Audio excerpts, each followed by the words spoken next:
Alright, today's episode on Tequila Forever Tequila.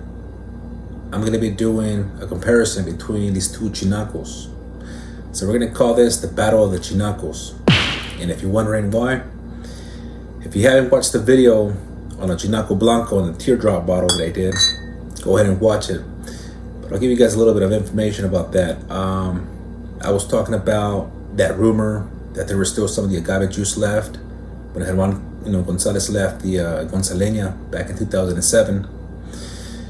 That on the first few bottles of the price imports, it was still being used, and then later it went on to being some different stuff. Of course, since Hermano was no longer, the master distiller, and they say since then the product went to shit. So, if you guys are familiar with this tequila, you probably have heard of Robert Denton, the Field and Jones. So anyways, I finally decided, to try out one of the newer bottles, to see if it had the same product, the newer stuff, what's current, or if it's different. So this is lot, where was it right here in the bottle? 1009, and this is lot 1050, so we're talking about 41 lots later. So alright, so let's go ahead and get down to doing this comparison. I'm gonna go ahead and start off with the price import.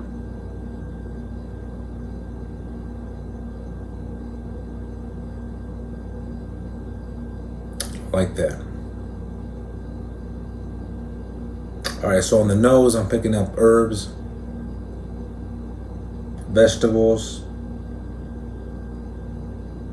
minerals. Also picking up some brine. This tequila smells really, really fresh.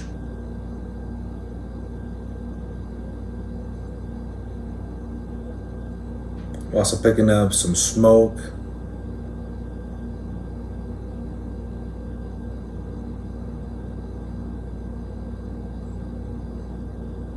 Perhaps just a little pinch of cinnamon. Now let's go ahead and smell the newer one.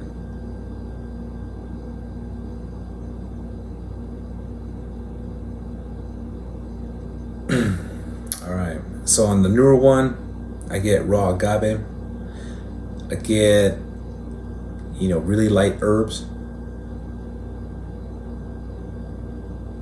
I get more alcohol.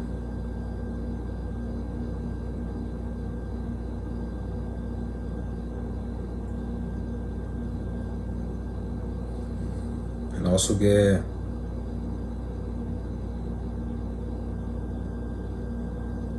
very light minerals. I gotta be honest, it's somewhat smells similar, but yet it's so different. And just based on the aromas, I can tell you that it's not the same product. Let's go ahead and move on to the tasting.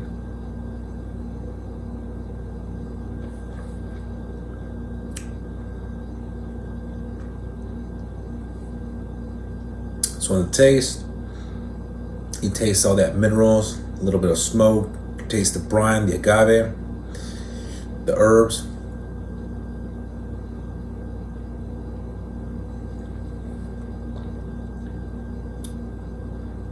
You can feel that freshness. You do get a very light burn. It fades off really quick, really fast, but it tastes good. I believe when I did that video, I rated it 84, but it actually picked it up higher to 87. I have been enjoying it so much. I've had a few bottles, and it's a really good tequila. And I was actually hoping that this stuff right here was going to be the same product, but unfortunately it's not.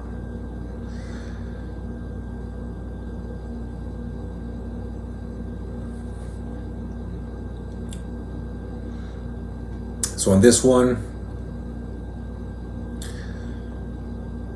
I feel like it tastes the It's kind of leaves like a resin, you know. I feel like it's a kind of like a resin.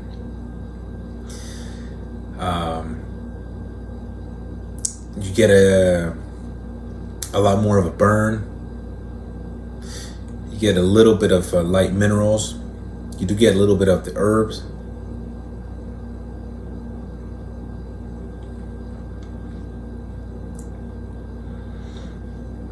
And the aftertaste, the aftertaste is not that great. Yeah, I'm not impressed by it at all. And you know, after having this one, you know, I did my own personal rating, and then I rated it, you know, tequila match, and I seen how poorly it was rated. And I don't think it's because of the older bottles.